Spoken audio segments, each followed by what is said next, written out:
Hello friends. तर पहाटेचे 4 वाजले होते. आम्ही निघालो होतो रंगना किल्ल्याला. गाडी निघाल्यानंतर मुला-मुलींनी गाण्यावरती डान्स केला आणि खूप मजा मस्ती केली. त्यानंतर आम्ही प्रथम दर्शन श्री क्षेत्र आदमापूर येथे बाळूमामाचे दर्शन घेतले. नुकतेच असे सूर्याचे लालसर किरण येत होते. त्यानंतर आम्ही नाश्ता केला आणि तेथून आम्ही रंगना किल्ल्याकडे निघालो. किल्ल्यावर चढताना ते घनदाट जंगल पाहून थोडंसं घाबरायला होतं. तसं किल्ला म्हटलं की आपल्या मनात येतं की टेकडी चढायला पाहिजे. तसं या किल्ल्याला जाण्यासाठी तसं काही नाही. किल्ल्याकडे जाण्यासाठी थोडा चांगला रस्ता होता, थोडा खडकाळ रस्ता होता, तर थोडा टेकडी असा होता. पण एवढा देखील कठीण नव्हता. होतं ते फक्त जंगल. असे म्हटले जाते की सायंकाळच्या वेळी पाणी पिण्यासाठी प्राणी या जंगलातून बाहेर पडतात. येथे थोडेच अंतर दगडतेन होते. हे अंतर पार केल्यानंतर सह्याद्रीचे खूप छान असे दर्शन होते. येथे थोडा वेळ आम्ही रेस्ट केलो आणि तेथून पुढे किल्ल्याच्या प्रवेशद्वाराकडे निघालो. येथे सह्याद्रीचे खूप छान असे निसर्गरम्य वातावरण पाहायला मिळते. प्रवेशद्वाराकडे जाण्यासाठी पायऱ्या आहेत. या पायऱ्या चढून गेल्यानंतर थोड्याच अंतरावर प्रवेशद्वार लागते. महाराजांच्या काळातील असणारे हे प्रवेशद्वार अजून देखील भक्कम असे उभे आहे. प्रवेशद्वारातून आत गेल्यानंतर पोलादीच्या अशा या 2 तोफा बघायला मिळतात. तेथून पुढे गेल्यानंतर एक भिंत बांधलेली आहे. तेथे किल्ल्याचा खूप छान नजारा असा बघायला मिळतो.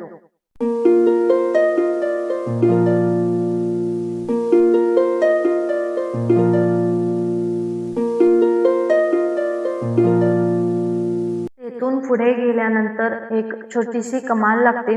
त्या कमानीतून बाहेर गेल्यानंतर एक पायवाट आहे. त्या पायवाटेमधून पुढे गेल्यानंतर गणपतीचे मंदिर आहे. पायवाटेमधून जाताना असे संपूर्ण घनदाट झाडी आहे.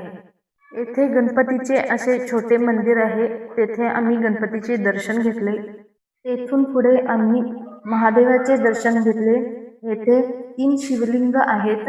एका शिवलिंगामध्ये 2 लिंग आहेत. असे खूप छान असे महादेवाची पिंड आहे. त्यानंतर हा आहे महाराजांचा राज्य दरबार.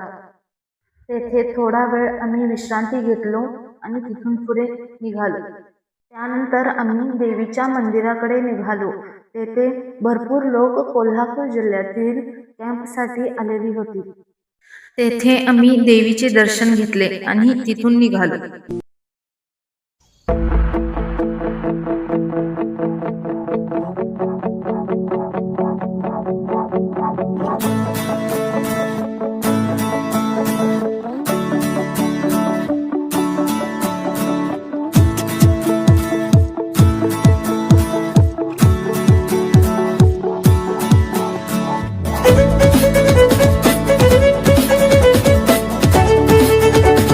जर या किल्ल्याला कोणाला भेट द्यायची असेल, शक्य तेवढं दिवसा जायला काही हरकत नाही.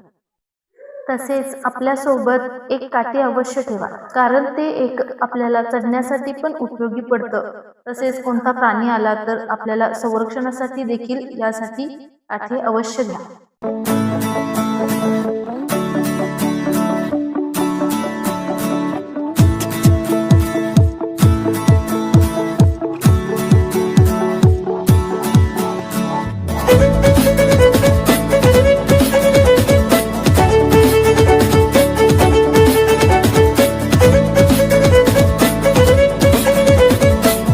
त्यानंतर आम्ही किल्ल्यावरून परत खाली निघालो.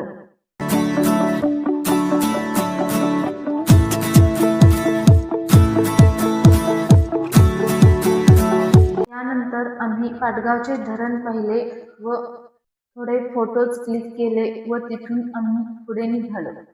यानंतर आम्ही रात्रीच्या जेवणासाठी कोल्हापूरमध्ये सोंगाड्या या हॉटेलमध्ये गेलो. तेथे खूप छान असा देखावा होता. तेथे आम्ही जेवण केलो आणि घरी निघालो. तुम्हाला हा व्हिडिओ कसा वाटला? लाईक, शेअर आणि सबस्क्राईब नक्की करा.